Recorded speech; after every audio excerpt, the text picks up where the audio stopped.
Nous voterons évidemment contre la confiance du gouvernement. L'annonce faite par François Bayrou de solliciter un vote de confiance à l'Assemblée nationale le 8 septembre a suscité de nombreuses réactions au sein des différentes formations politiques.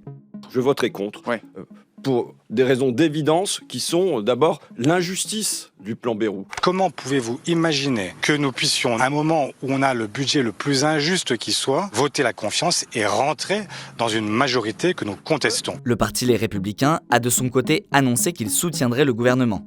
Nous sommes entrés au gouvernement pour éviter le chaos et l'extrême gauche. Il serait irresponsable de précipiter le pays dans une crise financière majeure. Voter pour la chute du gouvernement, ce serait voter contre les intérêts de la France. Au sein du parti présidentiel, Gabriel Attal a assuré son soutien total au Premier ministre. Donc de manière unanime et sans ambiguïté, évidemment que nous voterons la confiance au gouvernement le 8 septembre prochain. Le ministre de la Justice, Gérald Darmanin, n'a lui pas écarté la possibilité d'une dissolution de l'Assemblée nationale.